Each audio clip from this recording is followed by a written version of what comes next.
esta nueva revolución pues empezó con las plantas transgénicas que permitían la transferencia de genes individuales entre especies y bueno, pues la adopción de estas plantas transgénicas hoy están fuera de toda duda, porque si miráis las estadísticas que hay, cada vez hay más superficie cultivada con estos organismos modificados genéticamente. Sin embargo, no podemos controlar con las plantas transgénicas dónde queremos integrar estos genes, y esto sí constituye un auténtico avance. En los últimos años se han desarrollado nuevas herramientas de edición del genoma que nos permiten trabajar, reconocer lugares específicos del DNA y trabajar en estos lugares específicos del DNA, y la utilización en combinación con nucleasas específicas, pues esto nos va a permitir trabajar y editar estos sitios concretos.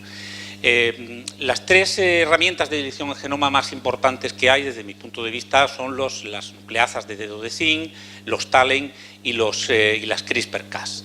Y bueno, pues la utilización de todas estas herramientas, pues indudablemente va a permitir la mejora genética de algunos caracteres como nunca se ha podido hacer antes.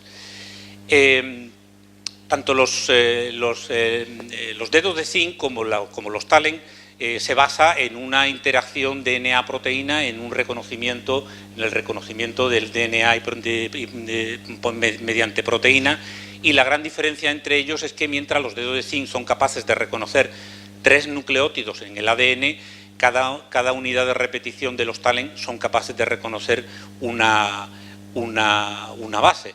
Y una vez que estas proteínas se pueden fusionar a una endonucleasa tipo FOC1, que necesita dimerización para funcionar, de tal manera que si se engancha a una parte del DNA pero no a la otra, no se produce la dimerización y no funcionan, y una vez que se ha producido la dimerización se produce un corte en la cadena de ADN. Bueno, estas tecnologías tienen un inconveniente, y es que bueno, pues se trata de hacer ingeniería de proteínas, lo cual es complicado porque cada vez que queremos reconocer un determinado nucleótido, pues hay que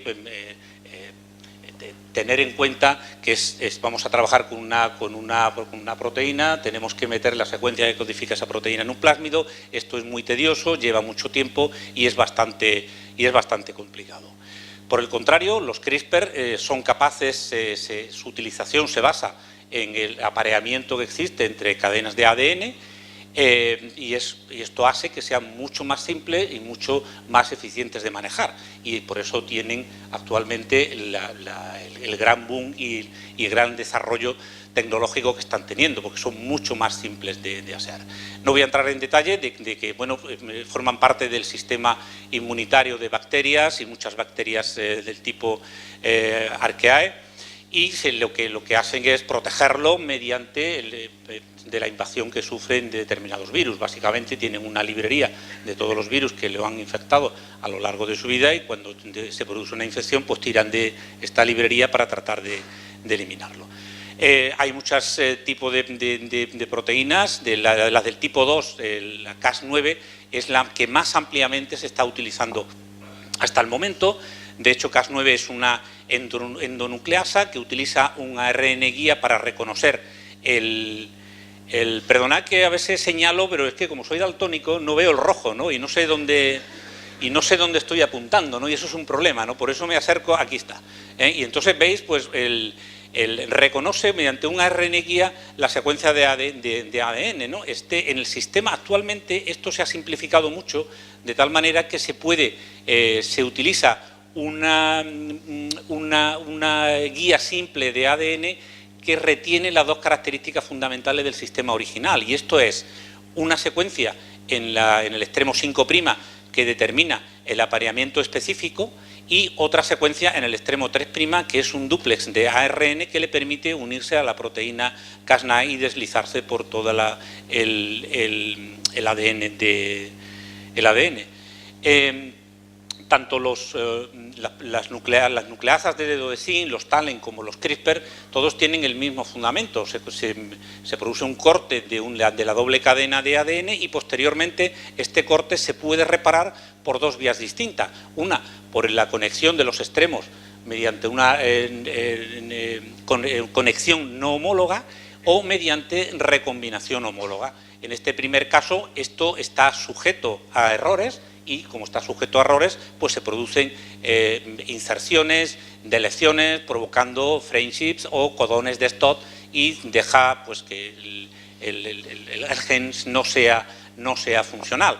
Y en este caso, pues lo que se produce en la recombinación homóloga, si le damos una plantilla del ADN que queremos reparar, pues se puede producir la reparación precisa del ADN, ¿no? Esto es bastante interesante, tiene bastantes aplicaciones, pero actualmente está muy poco desarrollado. Lo que se utiliza fundamentalmente es este sistema que tenéis aquí de la izquierda, no la recombinación homóloga, y en este caso, ¿qué podemos hacer? Si tenemos un solo corte en la doble cadena de ADN, pues este corte lo que va a provocar son inserciones o pequeñas deleciones.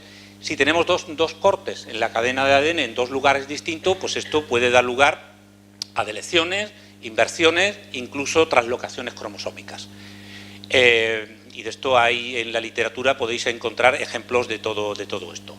Por el contrario, la recombinación homóloga aún se conoce bastante poco, es muy ineficiente en las células eucariotas. Sí podemos hacer con ella, lo que podríamos hacer con ellas es introducir pequeñas modificaciones como mutaciones puntuales, introducir pequeños fragmentos o incluso el reemplazo de un gen por otro. Pero esto actualmente está muy poco desarrollado y hay muy pocos ejemplos de ellos. Esto es bastante interesante porque en el caso nuestro, cuando planteamos hacer algún experimento de este tipo, sí, es muy fácil decir, sí, si le ponemos la plantilla se produce la recombinación homóloga, pero la pregunta, bueno, ¿y cómo le damos la plantilla? Eso es la pregunta del millón, para que sea altamente eficiente, ¿no? Bueno, la simplicidad de los CRISPR radica en que simplemente tenemos que cambiar una secuencia que es la target sequence, y con esta, que esto se puede hacer con un simple paso de clonación, y cambiando esta secuencia, pues en teoría podemos editar cualquier gen que esté presente en la planta. Entonces, en esta cuestión radica la tremenda versatilidad y potencialidad de los CRISPR frente a los TALEN o a las nucleasas de dedo de zinc. ¿Cuáles son los principales requerimientos de esta target sequence? Bueno, pues aquí tenéis algunas, hay más, pero aquí tenéis algunos. La longitud de esto pues debe ser 20 nucleótidos, aunque se han probado también eficientemente secuencias de entre 17 y 30 nucleótidos. Es fundamental la existencia de la secuencia PAN, que está adyacente a nuestra secuencia target, pero en el ADN no es una buena idea poner la secuencia PAN en el ARN guía. Debe existir en el ADN, adyacente al ADN que queremos modificar, que queremos reconocer, pero no la debemos poner en el ARN guía.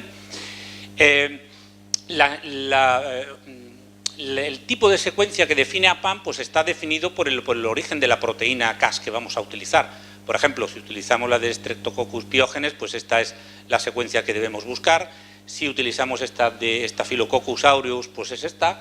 Si utilizamos la de CPF1 o C2C1, pues son estas de aquí.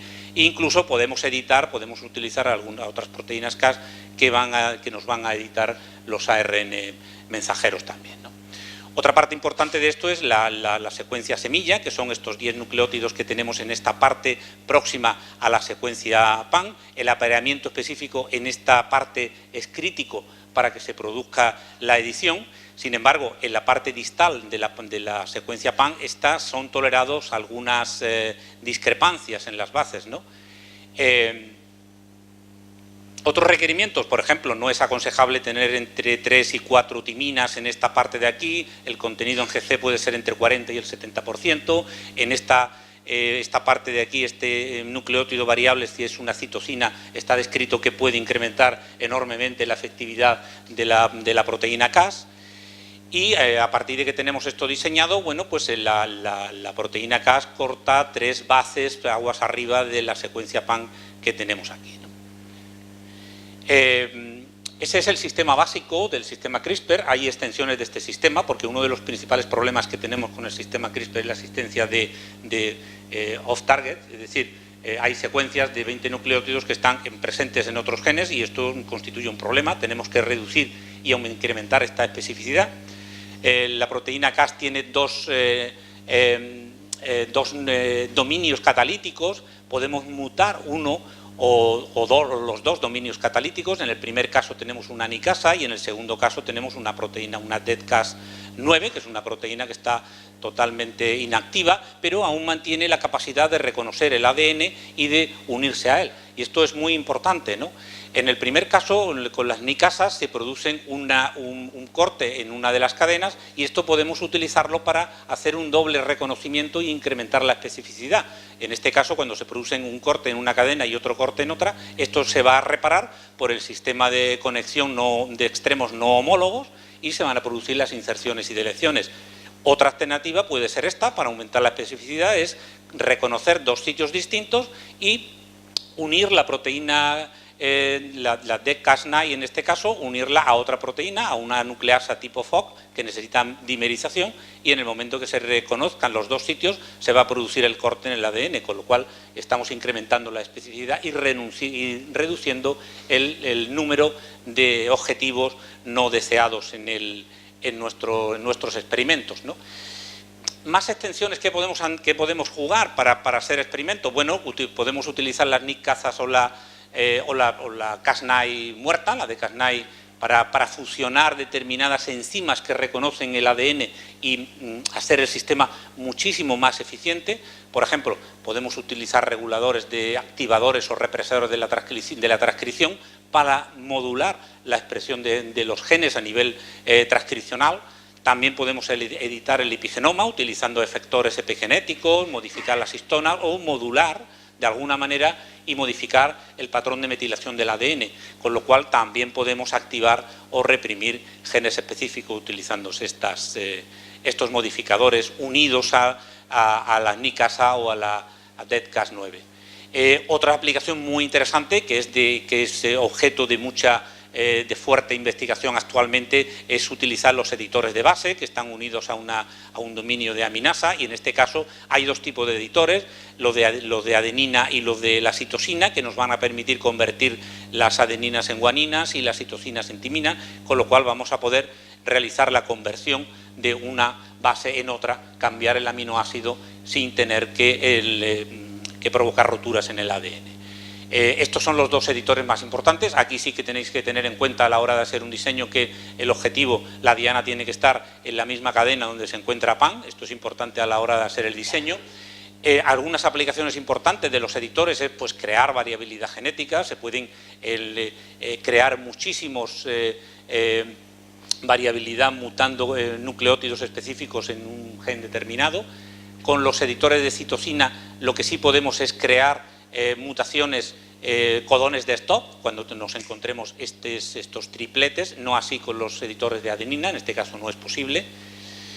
Imaginaros, por ejemplo, que tenemos algunas aplicaciones interesantes. Por ejemplo, imaginaros que tenemos un gen que codifica que es la diana de un determinado herbicida, pues nosotros podemos utilizar estos editores de base para crear muchísimas versiones, cambiar determinados aminoácidos en regiones muy diferentes, de tal manera que luego podemos hacer un screening y determinar cuál de estas nuevas versiones de estas proteínas es resistente a este herbicida o resistente al ataque de un insecto o de un hongo o lo que queramos. O también lo podemos utilizar para hacer que determinadas proteínas que son alergénicas o inmunogénicas puedan modificarse para obtener variantes que no sean inmunogénicas. También es importante que ahora mismo estamos en la versión 4 de estos editores de bases porque las anteriores, digamos, no es tan sencillo, no era tan limpio en la conversión de citosina a timina, sino que se producían determinados errores cuando no se encontraban unas secuencias diana en la región de actuación y se promovían otras conversiones no específicas. Con la versión 4 de los editores de base parece que esto se ha corregido y se amplía este campo de actuación. Bueno, Cas9 es la más importante, pero hay alternativas. EPF1 es una de las más interesantes que hay, porque la secuencia PAN es totalmente distinta a la de Cas9, porque en este caso nos va a permitir actuar sobre regiones ricas en AT, cosa que no nos permite Cas9. Otra cosa importante es que, al contrario que Cas9, que crea extremos romos, el SPF1 pues al cortar en sitios diferentes pues va a crear extremos cohesivos, con lo cual es interesante para poder hacer recombinación homóloga. Esto es muy interesante. Otra cuestión importante es que, al contrario que Cas9, SPF1 corta en la región distal de PAN, no en la proximal. Y una cuestión también muy interesante es que la ARN guía son 43 nucleótidos nada más, no los 80 y pico que tiene Cas9, y esto pues nos hace que el multiplexado sea muy importante, tenga muchas aplicaciones, y no solo eso, sino que se pueda empaquetar dentro de virus, con lo cual podemos aprovechar la capacidad de replicación que tienen los virus para crear múltiples copias del sistema. Bueno, una pequeña... Esto se ha utilizado, todo esto que acabo de decir, se ha utilizado en la mayoría de las plantas cultivadas. Hay una cuestión interesante de la que no he hablado, es cómo se mete todo esto dentro de las células. Se puede meter como un plásmido, pero también se pueden meter como transcritos o como proteínas ya ensambladas y disparadas con una pistola de genes y meterlo dentro, con lo cual lo que nos evitamos es que este plásmido se integre en el ADN. Entonces, como os digo, en la literatura podéis encontrar bastantes ejemplos de aplicación de toda esta tecnología a las plantas cultivadas. En trigo, que es lo que yo trabajo, estos ejemplos son muy poquitos, entre otras cosas porque el trigo tiene genéticamente bastante complejo. Hay especies diploides, tetraploides, hexaploides. El genoma de trigo es enorme comparado con otros genomas de monocotiledóneas y de dicotiledóneas. Otra cuestión importante es que es recalcitrante a la transformación genética, con lo cual la introducción de estos plásmidos que llevan los ARN guías o Cas9 es realmente complicado. Y sí hay bastantes ejemplos de utilización en protoplastos de trigo, por ejemplo, pero claro, hay una cuestión interesante: los protoplastos de trigo prácticamente no se pueden regenerar a partir de plantas, con lo cual tenemos aplicaciones de pruebas de concepto, pero luego para aplicarlos estos hay que utilizarlos y regenerar las plantas, lo cual eso es un problema. Como digo, os encontráis ejemplos de todo, de la transferencia directa, de transcritos in vitro o Cas9 preensamblada, de los editores de base también, nos encontramos en cereales y en trigo, del sistema de multiplexado que es muy interesante, que es el C64, que esto nos va a permitir poner muchos ARN, muchos single guide RNA, para que podamos hacer targeting de muchísimos genes simultáneamente, no solamente de unos genes. Un ejemplo que es bastante famoso en la literatura es la edición del gen MLO, que da resistencia al mildiu en trigo. Y luego, bueno, pues aquí tenéis un par de ejemplos más de modificación, de edición de factores de transcripción en trigo. Nosotros también hemos utilizado en este artículo que ha salido pues ahora hace un mes, se ha sido publicado en Plant Biotechnology Journal. El objetivo nuestro es editar plantas de trigo para eliminar los genes de gliadinas, en este caso, que son los que provocan la toxicidad en las personas celíacas. Este proyecto era continuación de un proyecto previo en el que utilizamos el RNAi para eliminar todos estos genes de gliadina. Una cuestión interesante es que estos, bueno, pues caían dentro de lo que se denomina organismos modificados genéticamente, con toda la problemática que eso tiene. Este proyecto de utilizar los CRISPR lo empezamos en el año 2013 para tratar de ver si es posible utilizar esta tecnología y obtener unos resultados similares a o mejores que lo que habíamos obtenido con la tecnología de la RNAi. Y ese fue nuestro objetivo, ¿no? Eliminar en este caso no los ARN mensajeros, sino el DNA, y que el material que saliera de aquí pues fueran variedades que no cayeran dentro de la clasificación de organismos modificados genéticamente. Entonces, un par de diapositivas para explicaros cuál es la problemática del gluten en los humanos. Esto que tenéis aquí es todas las patologías que hay relacionadas con el gluten, básicamente 3. Alergias, que son estas de aquí, que afectan aproximadamente hasta el 0,5% de la población. Luego tenemos la enfermedad celíaca, que puede afectar hasta el 2% de la población, y la sensibilidad al gluten o al trigo no celíaca, que afecta hasta el 10% de la población. Esta es la que mejor se conoce, tiene un componente genético, con la presencia de estas moléculas de Q2 y de Q8 en los pacientes, en las personas que sufren esta enfermedad, y luego hay un componente ambiental, que es el gluten, tanto de cebada, de centeno o de trigo. Estas, por el contrario, tienen los mismos síntomas que las personas celíacas, pero no tienen alteraciones en el intestino. Estas sí provocan alteraciones en el intestino, y si no se trata, pues hay una malnutrición, y si no se trata, pues a largo plazo pues se puede provocar otro tipo de complicaciones, como cáncer y algunas otras enfermedades complejas. Entonces, esta de aquí, sin embargo, no tiene un componente genético conocido, como en este caso de aquí, y de hecho ahora mismo hay una auténtica batalla entre todos los que trabajan en este a nivel médico para ver si realmente es el gluten o son otro tipo de compuestos como los oligosacáridos de cadena corta, que no solamente están presentes en trigo o estos cereales, sino que también están presentes en muchas frutas, ¿no? Y parece que gran parte de esta sintomatología iría asociada a la presencia de estos oligosacáridos de cadena corta. ¿Cuál es el problema del gluten? En nuestro caso, bueno, el gluten no es una proteína, sino una mezcla muy compleja de proteína, constituye el 60 y hasta el 80% de la proteína del trigo, de la cebada o del centeno. Además, estas se clasifican en dos, unas las gliadinas, que son monoméricas, y las glutenina poliméricas. Estas a su vez se pueden clasificar en tres grupos, omega, alfa y gamma gliadinas, y estas en gluteninas de bajo y de alto peso molecular. Cada una tiene una función específica. Las gliadinas están relacionadas con la viscosidad de las masas, mientras que estas están relacionadas con la elasticidad de las masas. Otra gran diferencia es que estos están codificados por genes de copia única, son poliméricos, forman polímeros, una de las proteínas. Estos están codificados por familias bastante complejas de ADN, son monoméricos, no forman polímeros entre ellas. Y otra gran diferencia es que la mayoría, el 95-98% de los epítopos que están descritos, que disparan la celiaquía, están localizados en la región de las gliadinas, mientras que en esto es el 2 o el 3% solamente, y son los menos importantes en la región de las gluteninas. Por esto se considera que las gliadinas son las máximos responsables de la celiaquía en humanos. Aquí tenéis un ejemplo de cómo estas proteínas las podemos extraer, las gliadinas, y aquí tenéis un gel como la gran cantidad de gliadinas que hay, y aquí otros de las gluteninas.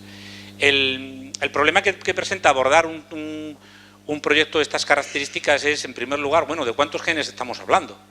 Porque no se tratan de genes de copia única, como os he dicho. Además, si tenéis en cuenta que el trigo harinero es un hexaploide, es la mezcla de 3 genomas, pues esto se complica un poco más. ¿Por qué? Porque las gliadinas están en el cromosoma 1 y en el 6. Esto quiere decir que en el trigo harinero hay 6 cromosomas que tienen genes de gliadina. Entonces, las estimaciones que hay, pues las omega gliadinas, el número de genes pues oscila entre 10 y 15, para las gamma gliadinas entre 15 y 30, y para las alfa gliadinas entre 25 y 150, ¿no? Con lo cual esto es una auténtica barbaridad, ¿no? Cualquier genotipo de trigo pues puede tener entre 50 y 195 genes que codifican para las gliadinas. Entonces, técnicamente esto es un reto realmente impresionante, ¿no?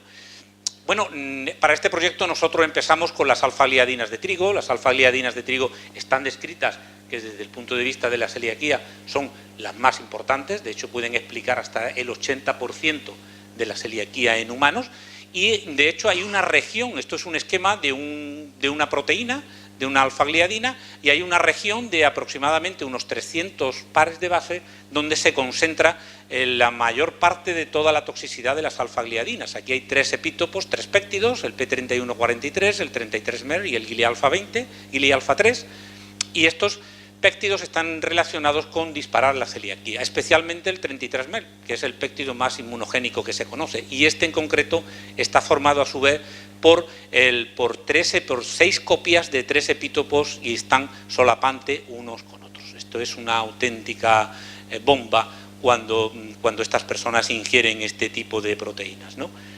Entonces, bueno, este fue nuestro target. Con todo esto, nosotros en el año 2013 planteamos un proyecto, el Plan Nacional, un proyecto bastante sencillo desde el punto de vista técnico, que era de, bueno, vamos a secuenciar los genes de alfa-gliadinas y después vamos a diseñar unas secuencias, unos ARN guía de CRISPR para mutar los genes de alfa-gliadina. Sí, teníamos estos dos objetivos nada más, en teoría bastante sencillitos, ¿no? No solo en especies hexaploides, que es el trigo harinero, sino también en especies diploides, tetraploides, que es el trigo duro, el que se utiliza para la pasta. ¿Para qué? Bueno, pues en primer lugar para determinar la complejidad de cuántos genes de alfa-gliadinas hay, cuántos teníamos que cargarnos, ¿no? Porque la literatura cambiaba mucho dependiendo del genotipo. Y entonces, bueno, pues para eso era interesante determinar cuál era la estructura de esta región de 300 pares de bases que os he comentado en todos estos genotipos, porque eso no iba a permitir, en primer lugar, seleccionar objetivos dentro de esta región, pero también seleccionar genotipos que pudiéramos modificar. Y después, bueno, de esta primera parte no os voy a contar nada, hay 3 o 4 trabajos que hemos publicado porque hemos puesto en valor gran cantidad de información utilizando toda esta tecnología. Yo me voy a centrar en esta de aquí.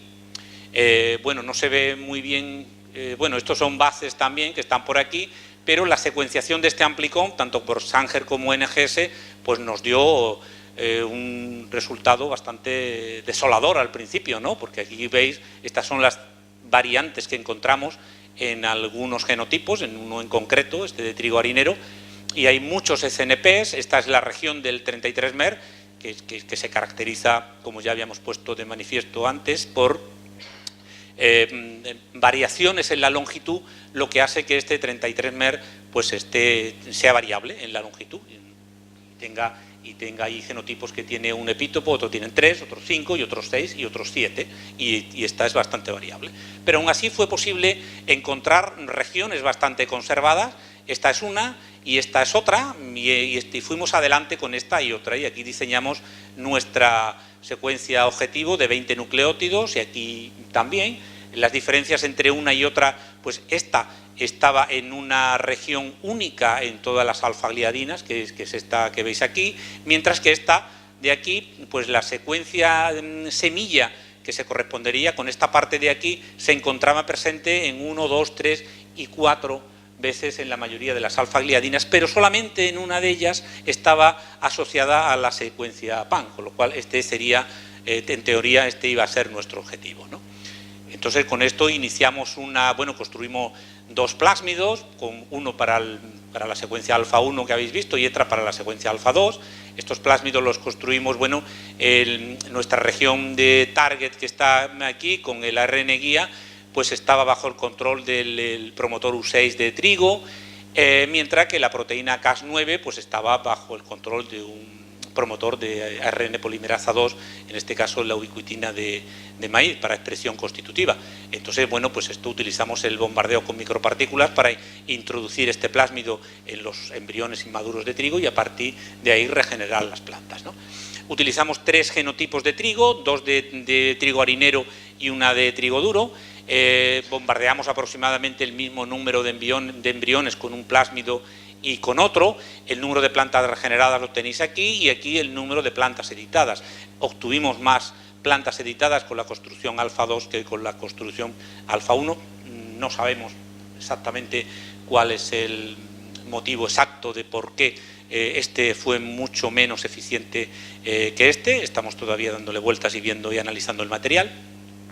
Esto que tenéis aquí es la secuenciación de 18 líneas T1.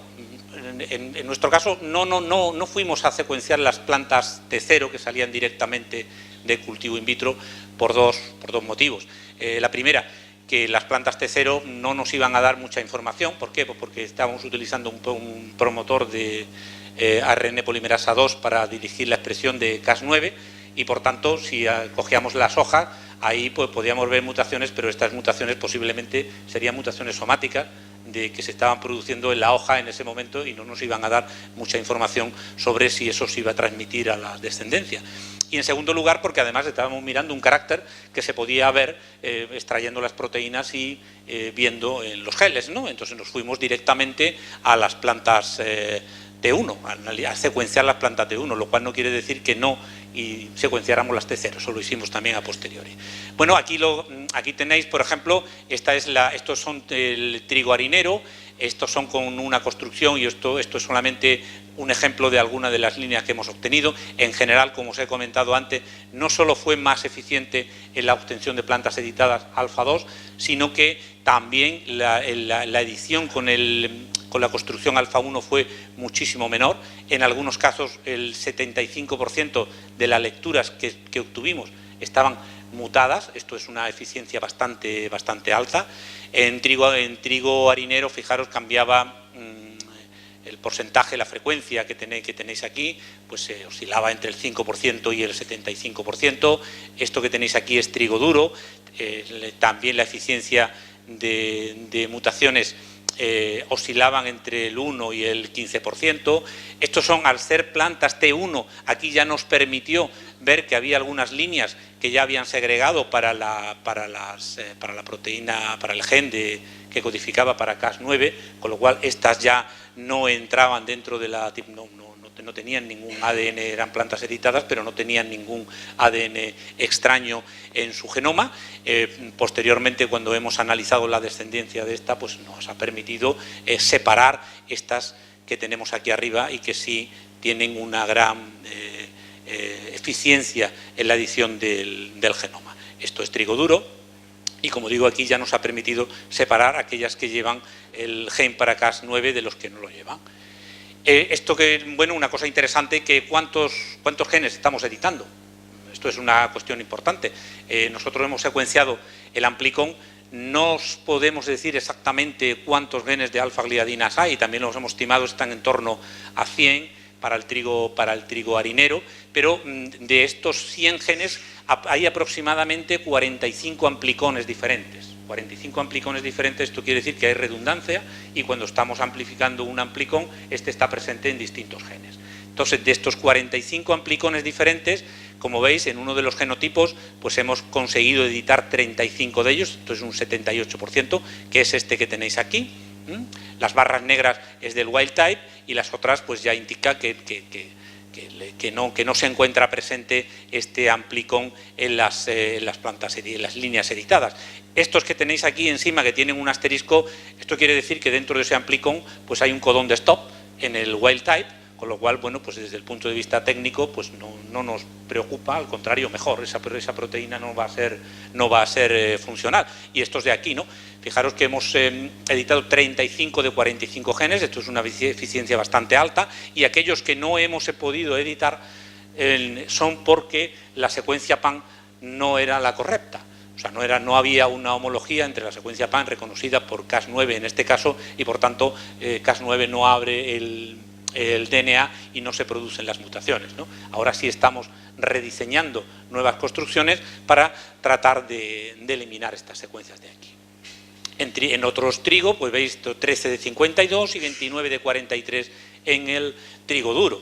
Estos son ejemplos de las lecciones que hemos tenido. Fijaros, esta es la región de target de nuestros 20 nucleótidos, y está en la zona de PAN. En este caso está en la cadena complementaria, por eso veis aquí el NGG debería estar en la cadena complementaria, y a partir de aquí la tercera base es donde se producen los cortes, y flanqueando esta pues veis aquí tenemos delecciones de 1, 3, 5, las más frecuentes 2, 3, 9, 11, 36, 74, 75, estas son delecciones, estos son ejemplos de las delecciones que se producen.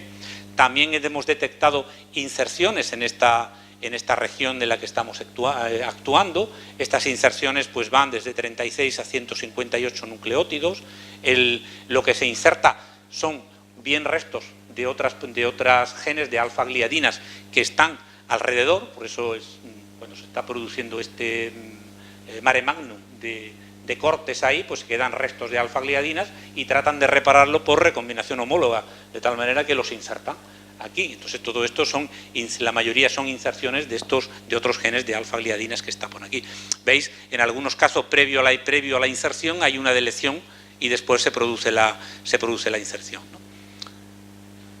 Esto que veis aquí es con alfa 1, otro de el que con este hemos tenido menos eficiencia, Como veis, lo más frecuente son 23, 24 nucleótidos, 45 nucleótidos, delecciones, que estas son las más frecuentes. En este caso no hemos conseguido inserciones grandes, solo hemos sido capaces de detectar una inserción de una base aquí en este punto.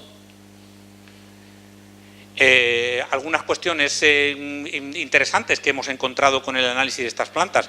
Bueno, una de ellas es que la típica mutación de una base que se describe pues, frecuentemente como preferida para Cas9, solo la hemos encontrado en 2 líneas de trigo duro a alta frecuencia, se daba con una frecuencia muy baja en una de las líneas de trigo harinero y no la hemos encontrado en otra.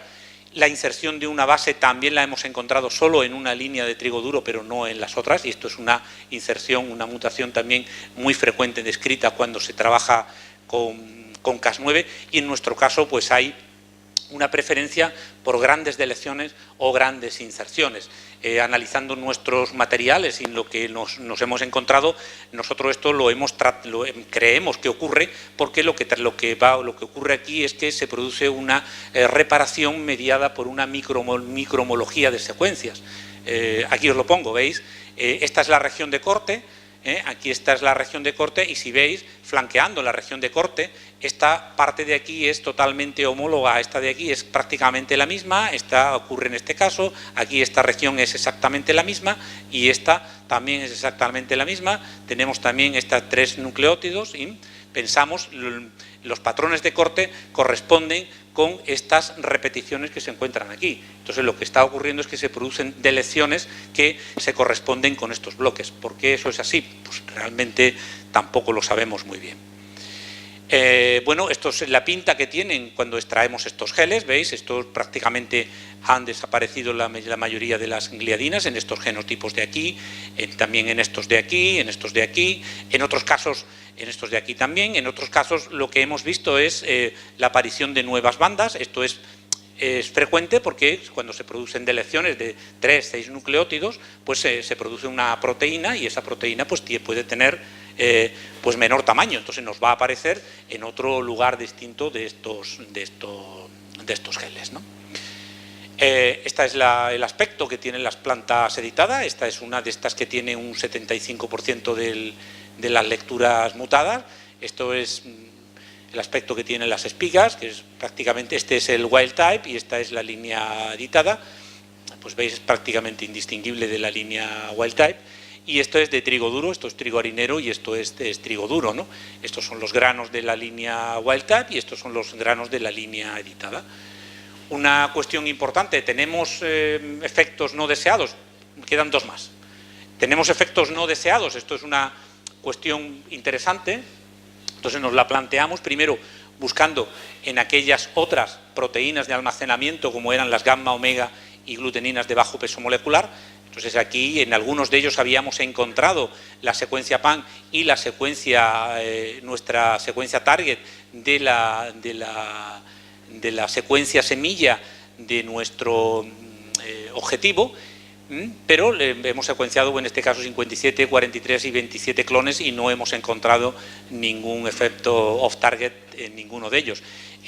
Buscando la base de datos también no hemos encontrado homología con otras proteínas, algunas no caracterizadas o en algunos que son factores de transcripción del tipo Mapbox, pero la secuenciación de estos genes también nos dio negativo y no hemos encontrado ningún efecto off-target. Una cuestión interesante es que en algunos casos, cuando la proteína Cas9 está presente en el genoma y pasa a la siguiente generación, se produce un incremento del número de mutaciones. Mientras tiene objetivo, la proteína sigue funcionando. Esto es bastante útil porque esto lo podemos utilizar para cruzar con otras líneas y provocar mutaciones en aquellas variedades que nos interesen, y sin embargo cuando la proteína Cas9 no está presente, veis, el número de mutaciones de una generación a otra permanece constante.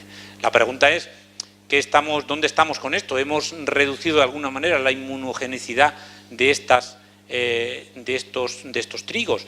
Bueno, esto lo analizamos con anticuerpos monoclonales que reconocen determinados epítopos presentes en las gliadinas de trigo, en concreto el R5 y el G12. Esta es la línea wild type, la línea control, y estos son algunas de estas líneas. Como veis, en algunos casos hemos conseguido reducir el contenido en gluten detectado por estos anticuerpos monoclonales en hasta un 85%, ¿no? Con una reducción media de aproximadamente el 67 y el 62%. Aquí tenéis otro ejemplo de espigas ya secas y tarina, de entre unos y otros. ¿Dónde estamos trabajando ahora? Pues estamos diseñando nuevas construcciones para eliminar las gamma-omega-gliadinas. Estamos haciendo cruzamientos y en este caso estas nuevas construcciones lo que estamos utilizando son sistemas de multiplexado, o bien para eliminar distintos genes simultáneamente, o bien para actuar sobre un mismo gen con dos sgRNAs distintos y conseguir mutaciones en estos genes. Y por supuesto estamos haciendo ensayos con linfocitos T para determinar si estas harinas son capaces de estimular el sistema inmunológico de los pacientes celíacos. Y bueno, por último, este es el equipo de las chicas que han trabajado conmigo en este proyecto, que se ha hecho también en colaboración con Daniel Boitas de la Universidad de Minnesota, con Javier Gilumanes, que está ahora mismo en la Universidad de Minnesota, pero hizo la tesis doctoral conmigo con las líneas RNAi precisamente, y ahora está en la Universidad de Minnesota, y también con Carolina Sousa, que es del Departamento de Microbiología de la Universidad de Sevilla. Y bueno, esto es todo.